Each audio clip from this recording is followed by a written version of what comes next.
Most people think they understand the story of Narcissus. A beautiful man sees his reflection in the water, falls in love with himself, and wastes away staring at it. It's usually told as a warning about vanity, about being too proud, too obsessed with your own image. But that explanation feels a little too simple for something that has lasted this long. Because Narcissus doesn't just fall in love with himself, he gets stuck, trapped in something he can't step away from, even after he understands what it is. And that changes the question the story is asking. Because this isn't just about pride, it's about what happens when your attention turns inward and stays there. When you start looking at yourself more than the world around you. And once that shift happens, it doesn't feel dangerous at first. It feels normal. It feels like awareness, like understanding yourself. But there's a point where awareness stops connecting you to everything else and starts pulling you away from it. And once that line is crossed, it's not always obvious that anything is wrong, because everything you're looking at is still right in front of you. The world these stories come from isn't just about gods and heroes, it's about balance. Not balance in a perfect, peaceful way, but in a way where everything exists in tension with something else. Too much of anything, even something that seems positive, starts to break that balance. Too much pride, too much ambition, too much isolation. It all pushes you away from everything that keeps you grounded.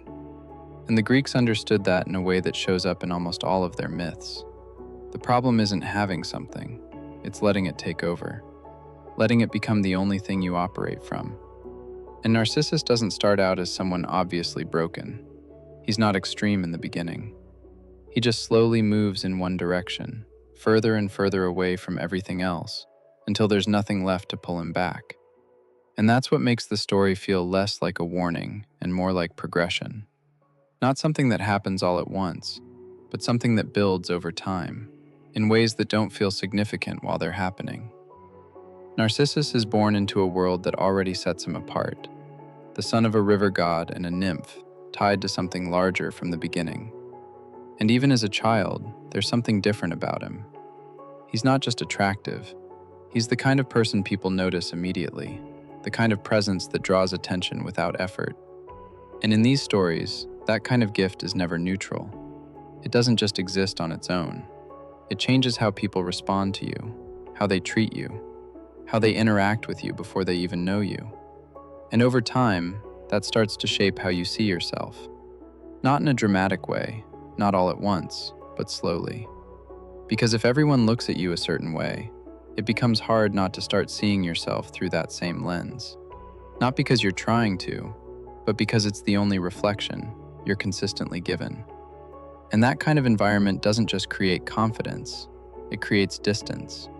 Because when people approach you with admiration instead of connection, it changes the way you experience relationships. As Narcissus grows, that attention becomes constant. People are drawn to him, not casually, but intensely. They want something from him. Recognition, affection, some kind of response that confirms what they see. But he doesn't give it to them. Not necessarily out of cruelty, but out of distance. There's no real engagement there. He doesn't meet them where they are. And that creates a strange dynamic because he exists in a world full of attention, but has no real connection to it. He's surrounded but separate, seen but not involved. And over time, that separation starts to feel normal.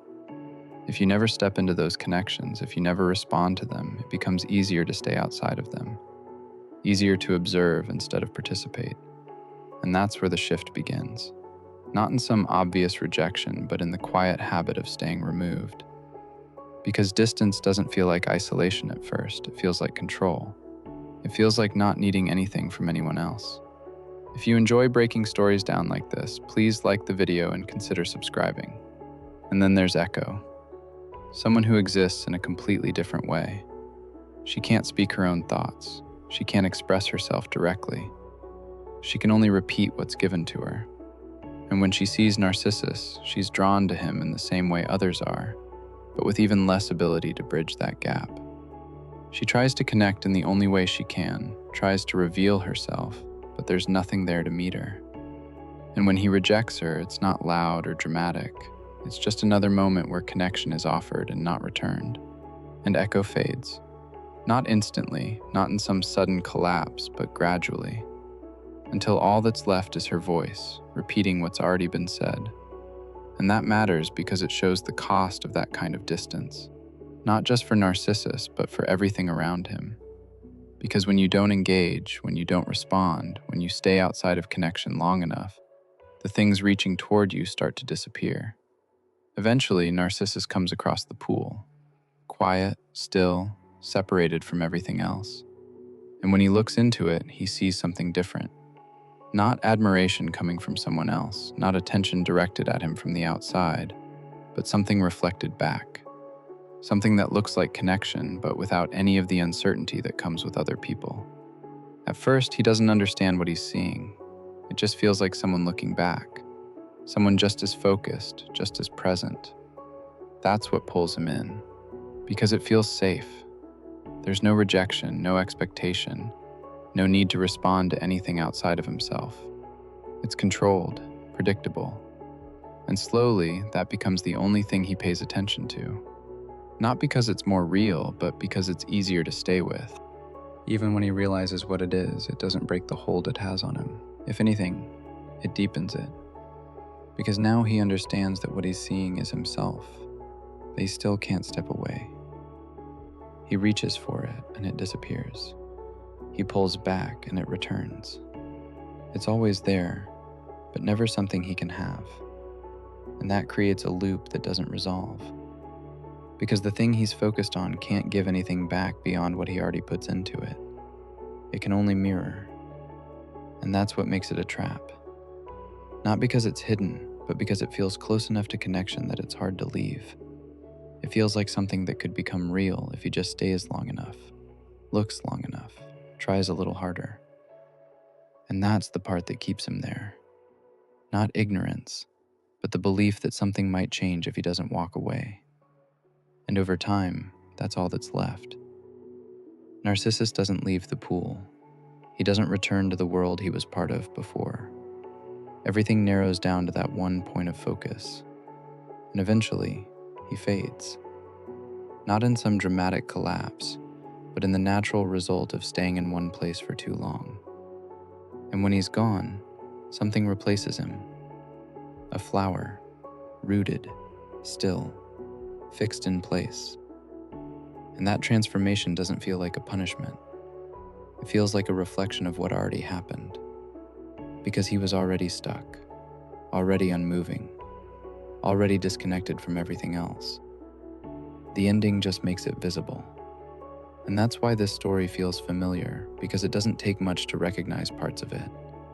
Not the extreme version, not someone completely lost in their own reflection, but the smaller version of it. The moments where your attention turns inward and stays there a little too long. Where you start focusing on how you're seen, how you come across, how you compare, instead of engaging with what's around you. And it doesn't feel like a problem at first. It feels like awareness, like you're just paying attention.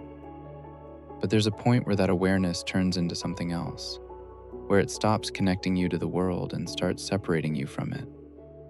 And that shift is subtle, easy to miss, because it doesn't feel like isolation when it's happening. It just feels like focus.